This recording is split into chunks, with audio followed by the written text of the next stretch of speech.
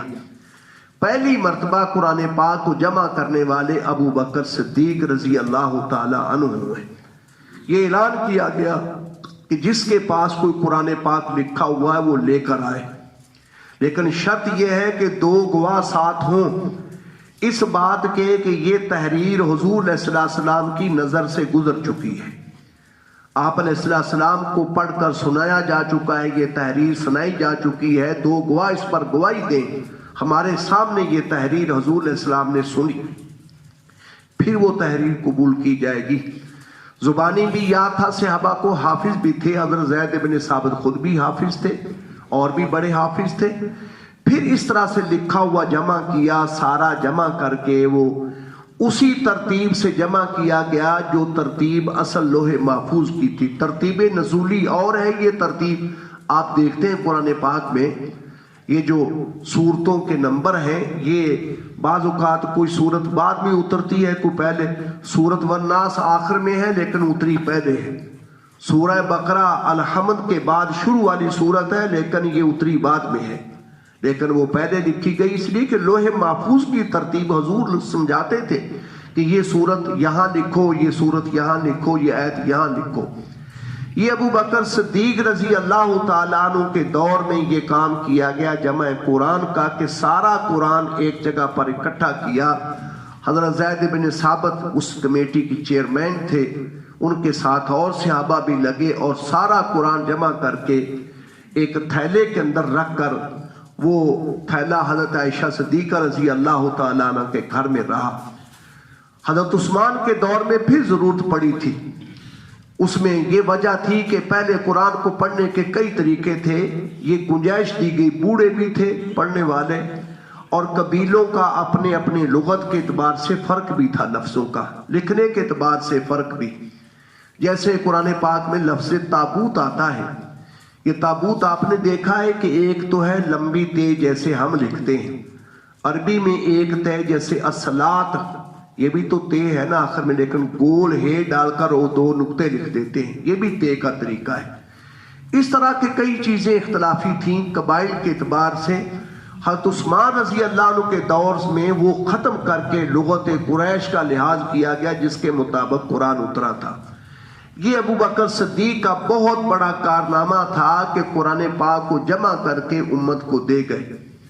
اور دوسری بات جو آئی ہے سب سے بڑی، حضرت اسامہ رضی اللہ تعالیٰ عنہ کا لشکر، نبی کریم علیہ السلام سمجھتے تھے رومیوں کی شرارتوں کو کہ رومی جو ہیں یہ اب باز نہیں آئیں گے، ان کے ساتھ جنگ کا آغاز ہو چکا تھا۔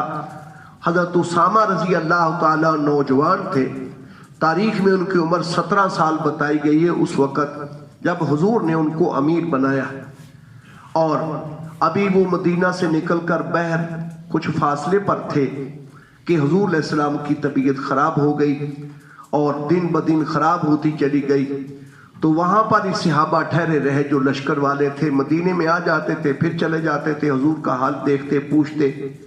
حضرت زید کہتے ہیں کہ حضرت اسامہ کہتے ہیں کہ میں بھی ایک دن آیا، یہ حضرت اسامہ کے فضائل میں حدیث آتی ہے، میں حضور علیہ السلام سے ملنے کے لیے گیا، ذوف بہت تھا، آپ بول نہیں سکتے تھے، لیکن مجھے یوں محسوس ہوا کہ حضرت نبی کریم علیہ السلام نے ہاتھ اٹھا دیے میرے لیے، اور ہاتھ اٹھا کر میرے لیے دعا کر رہے ہیں، جیسے میں نے یہ محسوس کیا دعا کے لیے ہاتھ اٹھا دیے میرے لیے۔ اب حضور علیہ السلام کی وفات کے بعد اس لشکر کا بھیجنا بڑا مسئلہ تھا، یہ اس لیے کہ ایک طرف جھوٹے نبی جو تھے وہ کھڑے ہو گئے، ان کے پاس قبائل ان کے جمع تھے، طاقتیں ان کے پاس تھیں، مردوں کی جنگی طاقتیں تھیں۔ دوسری طرف کچھ لوگوں نے زکوٰۃ دینے سے بالکل انکار کر دیا کہ ہم نماز پڑھیں گے، کلمہ پر ہم قائم ہیں لیکن ہم زکوٰۃ نہیں دیں گے۔ کچھ قبائل نے یہ کہا کہ ہم زکوٰۃ تو دیں گے لیکن مدینے نہیں بھیجیں گے، ہم خود اپنے طور پر زکوٰۃ دیں گے۔ یہ حکومت کا جو انتظام ہے اجتماعی حضور کے دور میں، اب حضور نہیں رہے، اب ہم نہیں دیں گے۔ یہ کچھ لوگ اس طرح کے بھی تھے۔ کچھ لوگ ایسے تھے جو دور دور سرحدات پر تھے، مدینے میں نہیں آئے، وہ مسلمان ہو گئے تھے، صحابی نہیں تھے، وہ کچے پکے سے مسلمان تھے۔ ابھی حضور علیہ السلام کی وفات کے بعد انہوں نے کہا دین ختم ہو گیا، پھر واپس چلو اپنے مذہب کی طرف۔ اس طرح سے مرتد ہو گئے۔ کچھ فسادی لوگ مدینے پر بغاوت کے ارادے سے حملے کی تیاریاں کر رہے تھے۔ یہ ساری صورتیں جو تھیں یہ پیدا ہو چکی تھیں اس دوران میں، جن حالات کے اندر حضرت اسامہ کے لشکر کو بھیجنے کا معاملہ تھا۔ یہ جب لشکر کا معاملہ آیا تو بڑے بڑے صحابہ کا نام آتے ہیں، حتیٰ کہ حضرت عمر رضی اللہ تعالیٰ عنہ کا نام بھی ہے، حضرت عثمان کا نام بھی ہے، حضرت سعد ابن ابی وقاص کا نام بھی ہے، سعید ابن زید، یہ سارے عشرہ مبشرہ والے صحابہ ہیں۔ ان 10 صحابہ میں سے انہوں نے حضرت ابو بکر صدیق کو مشورہ دیا تھا کہ یہ لشکر نہ بھیجا جائے، حالات سازگار نہیں ہیں، مدینے کے اوپر خطرہ ہے، اس لیے آپ لشکر نہ بھیجیں۔ حضرت ابو بکر صدیق بڑے بوجھل دل کے ساتھ ان کی باتیں سنتے رہے۔ جب کہہ چکے تو پھر اس کے بعد آپ نے فرمایا کچھ اور کہنا تمہیں تو بتاؤ؟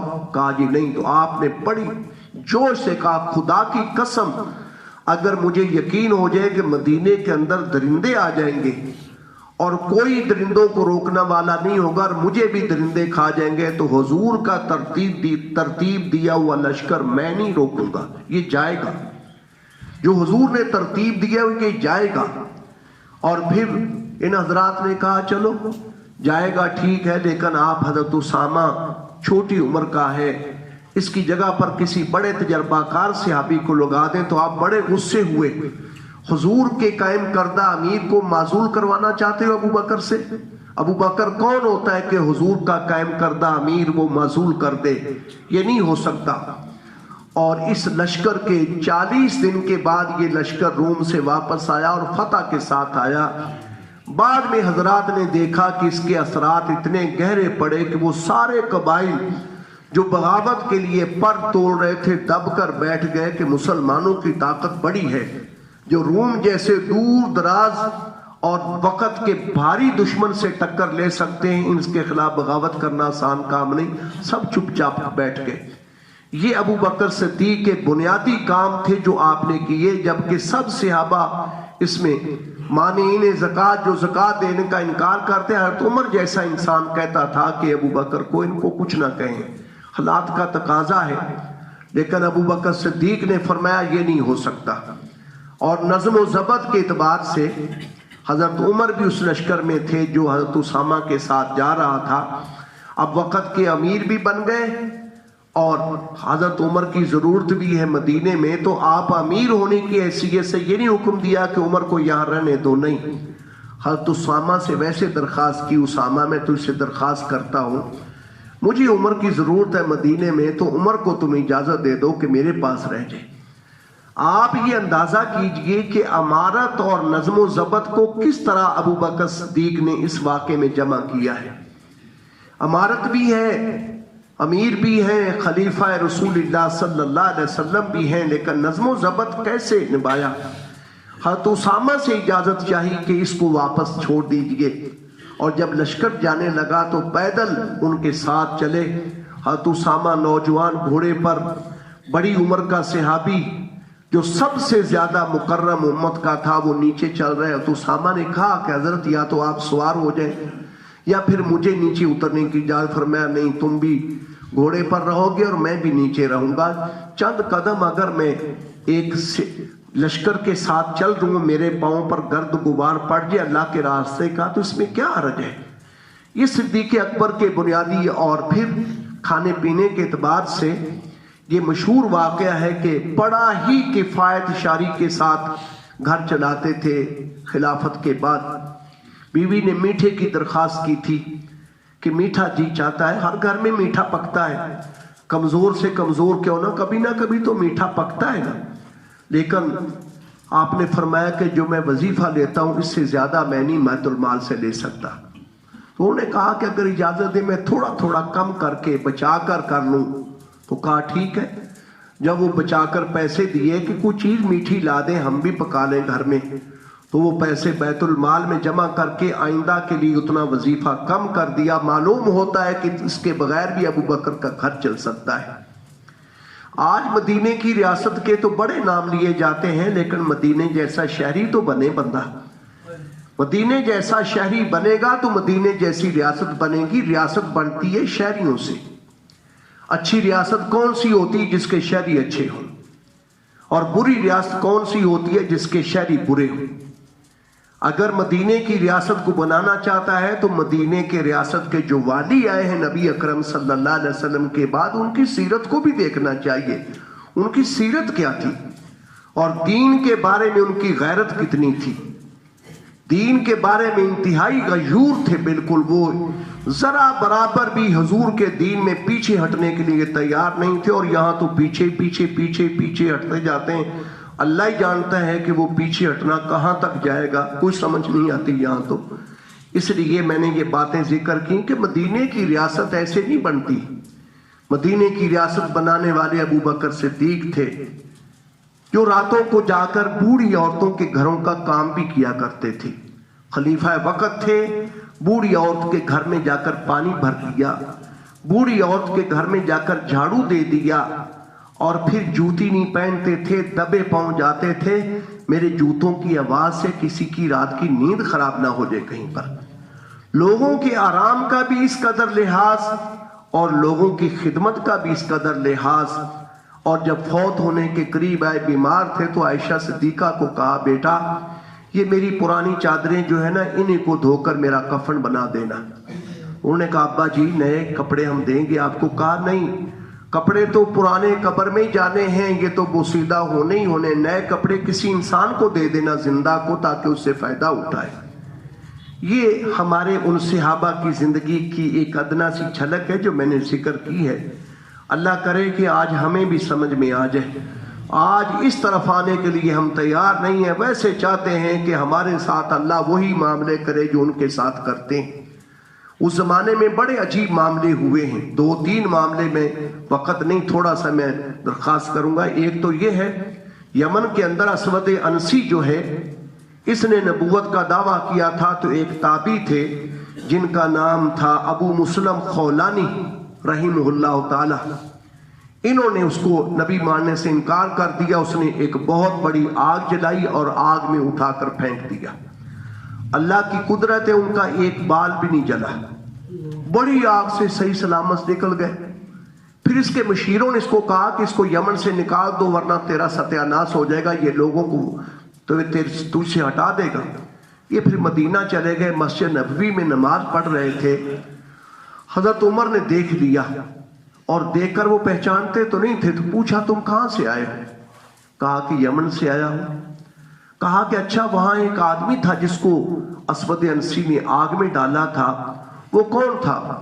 اپنی کنیت تھی ابو مسلم خولانی، اسی سے مشہور تھے. اپنا نام بتا دیا کہ وہ عبداللہ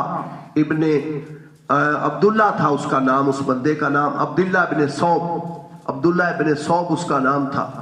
آپ نے پھر فرمایا جانچ گئے، سمجھ گئے، فراست تھی. اللہ نے خدا کی قسم دے کر میں کہتا ہوں تجھے کہ مجھے بتا کہ وہ تو نہیں ہے. کہا کہ جی میں ہوں. رو پڑے، گلے لگایا اور پھر ابو بکر صدیق کو بتایا. ابو بکر صدیق نے بڑا پیار کیا اور کہا میں اس اللہ کا شکر کرتا ہوں جس نے اس امت کے اندر بھی ایک فرد کے ساتھ وہی معاملہ کیا جو اپنے خلیل ابراہیم علیہ السلام کے ساتھ کیا تھا. پانی سے پار گزرنا یہ بھی واقعہ حضرت ابو بکر صدیق رضی اللہ تعالیٰ عنہ کے دور کا ہے. صحرا لقدق جس میں کوئی پانی نہیں تھا، اس کے 3-4 واقعہ بڑے عجیب ہیں، جیسے نبیوں کے ساتھ پہلے ہوتے رہے صحابہ کے ساتھ اللہ نے ایسے واقعات کیے. لیکن بات یہ ہے کہ ویسا بننا پڑے گا. دین کی خاطر سب کچھ قربان کرنے والے وہ لوگ تھے. دین کے اندر کوئی کمی نہیں آنے دیں گے. دین کے اندر کوئی کمی نہیں آنے دیں گے.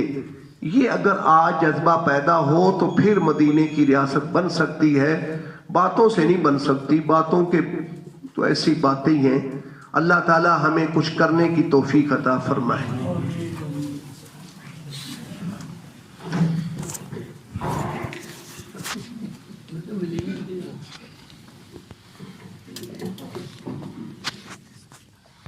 جو آپ کے پیاروں کے ساتھ